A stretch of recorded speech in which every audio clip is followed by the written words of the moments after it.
Hey guys, what's going on and welcome back to a brand new video, and today we are going to be taking some time to recreate Pep Guardiola's Barcelona tactics. If you guys do enjoy these recreations, be sure to smash the like button and do subscribe to the YouTube channel. It's completely free and does help the channel grow massively. Now, with Barcelona, we managed to do the unthinkable, really. We pretty much had a little dip in everything. We managed to win the Spanish division, also won the Champions League in a very dominant 6-1 final against Liverpool, who were missing Alisson, to be fair to him. We also managed to win, obviously, the Spanish First Division and also the Super Cup versus Sevilla. We did also, unfortunately, lose the Spanish Super Cup against Real Madrid, which is pretty much the only downside to this season. Everything else was so positive. I was so happy with it. I had to show you this tactic because I'm super happy with how it's turned out.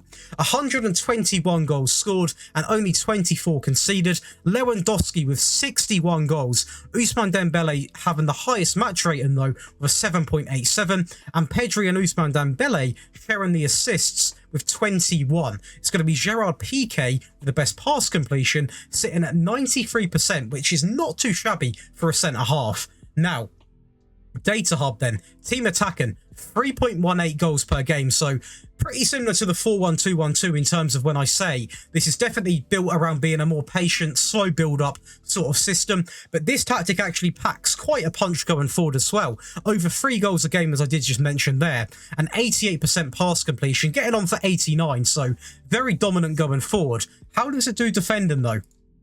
It does very well.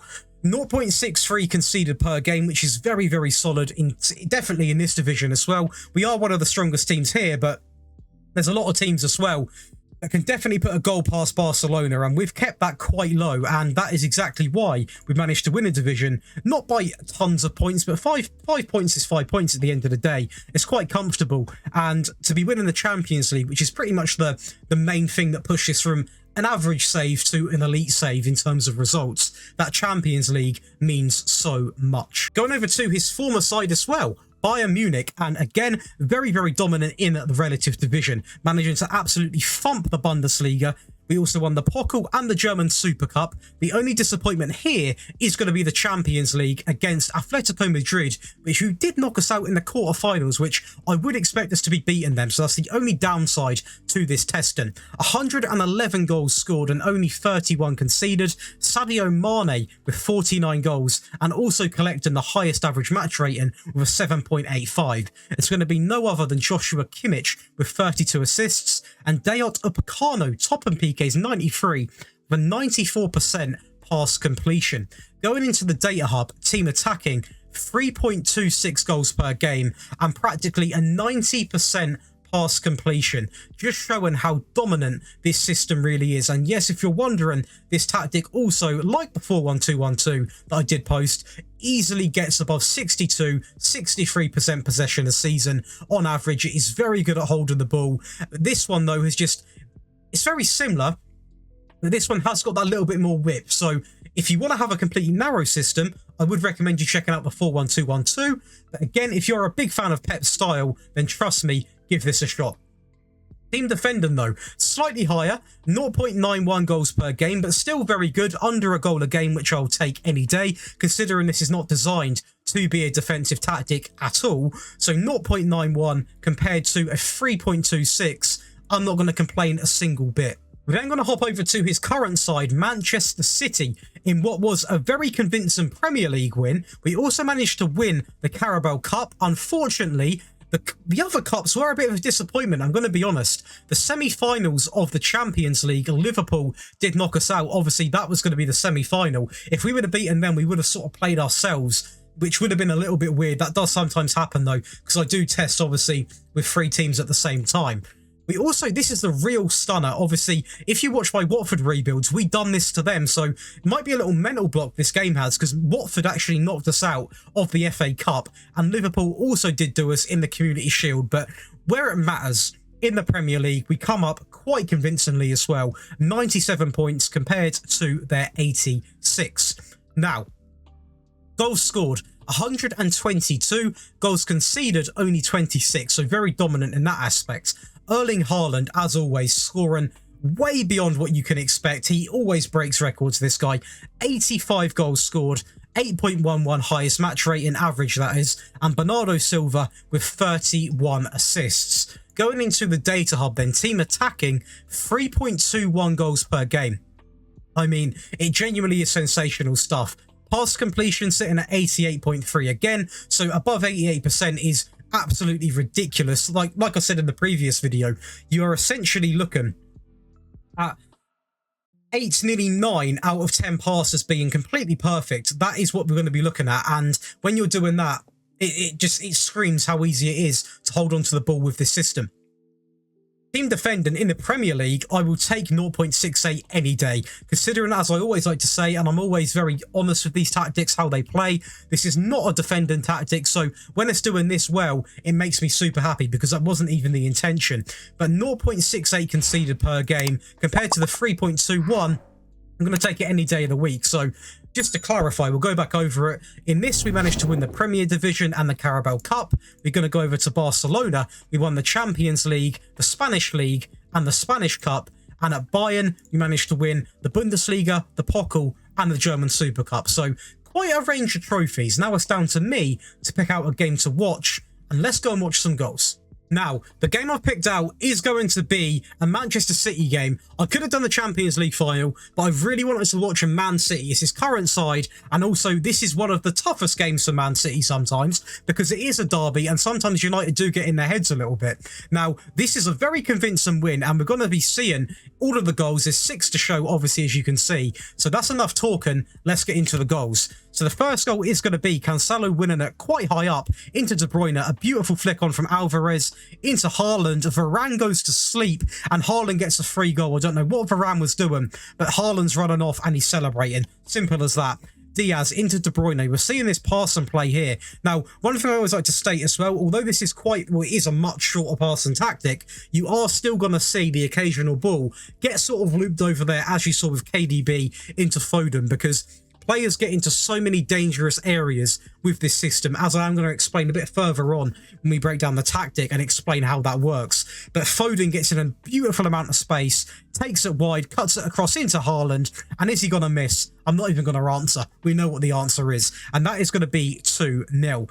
We then win it back there into Rodrigo, passes it over into Bernardo Silva, takes his time, it's a ball over the top here into Foden, and he actually goes alone there. I thought he was going to square it and tucks it into the bottom right corner. And that was 3-0 in the first half. It doesn't stop there, though. We then go again, a throw-in into Cole Palmer. So a beautiful set piece there, actually. It was Gomez that threw it into Palmer, who was unmarked in the box and had acres to have the shot and tucked it into the top right corner. It's going to be Foden now, drifting down the left-hand side. Is he going to cut back? Is he going to go into the box? He takes his time. He's going. And he actually hits it past De Gea, who has not had his finest game. And again, something that De Gea is guilty of in real life as well, getting beat out by near post. And that is going to put us 5-0 up. We go again, though, Diaz with a slightly more direct ball actually there. Into Cole Palmer, cuts it back into Silva, into Walker, ball into the box, into De Bruyne. And De Gea, it's an absolute nightmare for him. A shocker of a game, and I don't think we can see him the same ever again. Absolutely awful performance from De Gea, and we're going to see that when we look at the lineup. Obviously, a 6.3 is actually quite generous. He deserves one of Williams or Maguire's ratings. They did play a very strong side as well, though. The back line's a little bit questionable. No Martinez, obviously no Dalot, Williams, Ericsson, Nardoni, Fernandes, Antony, Rashford, Ronaldo's quite good. Ronaldo dropping a stinker, probably after that interview, to be honest, let's be honest. But it was a game we absolutely deserved to win. 65% of the ball, 2.78 XG, 12 shots on target, and 24 shots overall. And that leaves us with one thing to do before we obviously do call it a day for today's video, and that is going to be breaking down this Pep Guardiola recreation of his Barcelona tactics. So guys, this is going to be Pep's Barca. Now, before we do break this down, be sure to smash the like button below and do subscribe to the channel, and also leave a comment on what manager you want to see recreated next. Now, before we break down anything, I'm going to quickly be honest and straight up with you guys. There's one position I would definitely consider changing if you want to 100% replicate Pep's system, but for me it just didn't work inside of FM, so I've given you a different role just so you guys can use this tactic and also get good results. I would simply change this to a Trigista. I think that's how you say that, a Trigasta. I'm very bad at pronunciations, but that would be slightly more realistic. But we have gone with an advanced forward purely because that it just works better on FM, guys. But if you guys do want to replicate 100%, then definitely consider changing that. But let's go over to the mentality. It's going to be set to positive. In possession, you want fairly wide with the width. As I did say, there's quite a lot of width to this system. Play out of defence selected, work ball into the box, low crosses, much shorter pass and directness, slightly lower on the tempo. The beautiful thing about this system as well, you're not going to be using too much energy actually in your games, because when you got the ball, because you're so patient, you're so good at passing the ball about, you don't need to chase the ball too much, because majority of the time you're going to be the ones with the ball at your feet. Dribble less on the dribbling, and creative freedom, be more expressive. In transition, counter press, simple as that, nothing selected for this option or this option, and take short goal kicks. Out of possession, you want a standard defensive line, a high press line of engagement, more often on the trigger press, prevent short goalkeeper distribution, stay on feet with the tackling, and that is going to be that done and dusted. Going over to the player roles. First off, you want to have a sweeper keeper on the support duty. You want him to be on shorter pass and selected. That is going to be simply it. Nothing special, nothing flash, basic as it comes. Onto the right back, then you want a wing back on the support duty.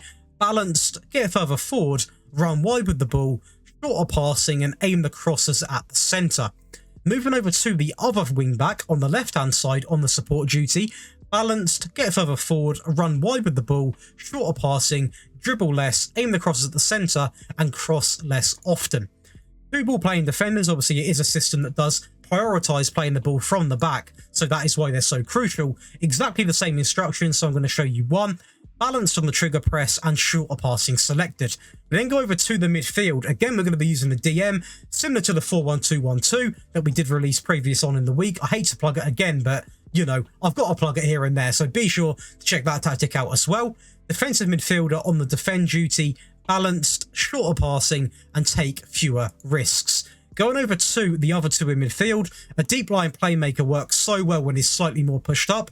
On the support duty, balanced, standard, and that is going to be that done and dusted. All the instructions you need for him. You don't want him dribbling more or dribbling less. Just let him have pretty much balanced on that terms of things. Going over to the most creative midfielder we have is going to be a Metzala on the attack. Now, you can, in this scenario, also have a central midfielder on attack, but in my opinion, the Metzala is just a little bit more what I'd describe his system to be, and it performs better in the game anyway. Balanced, get further forward, stay wider, standard, and that is going to be it. Possibly if you're chasing a game, you can get this guy a little bit more into the game by telling him to dribble more, you know, push him up a little bit possibly. There's so many variations you can tweak to this system, but I'm trying to keep it as realistic as I can to Pep's Barca. The left-hand side, this is where things get very, very good. On the left-hand side, we've got an inside forward on the support duty. It's going to be told to be balanced, cut further forward, get further forward, cut inside with the ball. So this is where you're going to have the alterations of players. You've got one player that is going to be out on the left, cutting inside with the ball, causing all types of issues. With that, by the way, you want roam from position, because then he's going to drift inwards a little bit more in slightly deeper areas, and also just going to be a little bit of everywhere. Help, you know, receive the ball, keep that pass completion above around 90% is exactly what we're trying to go for. Standard with the pass and directness, shoot less often, and aim the crosses at the centre. On the right-hand side, you want an inverted winger, and this one is also going to be cut inside with the ball, but he is going to be naturally, although it's not, you know, it doesn't shape up like it is not told to, he does naturally sit a little bit wider, so you are going to be getting a little mixture of both worlds in terms of cutting inside, or sorry, starting sort of inside a little bit and also being out wide. So you're going to have two different wings where you can find different things to. And one thing that I love to do, and I am going to plan on doing when I use this tactic for myself, is I'm going to definitely switch this winger here to run wide with the ball. So you've then got one wing that is cutting inside and one wing that is running wide with the ball, and then possibly mid-game you can switch that, so then the defenders literally have no idea what's going on. You can switch the wings, and that's something which I love to do, especially in this FM. But with this instruction, or this role, balanced on the trigger press, get further forward, cut inside with the ball, roam from position, and standard with the pass and directness. And the last role, obviously, I did mention, I personally go with this one, or a false 9, but the best working one in terms of FM performance is going to be an advanced forward on the attack duty, and he is going to be told to be balanced, standard, and shoot more often. But guys, that is going to be this video done. That is going to be Pep's Barcelona tactics broken down. Please do copy these tactics and give it a go. Let me know how it goes in the comments. And if you guys have enjoyed it, be sure to smash the like button and do comment below on what manager you want to see next. If you guys do want to see me carrying on posting content such as tactics and rebuilds and much more, do subscribe to the channel and click the notification bell. This way you're never going to miss an upload when I live stream, do a community post and much more. But that is going to be it for me today, guys, and I'll see you in the next one.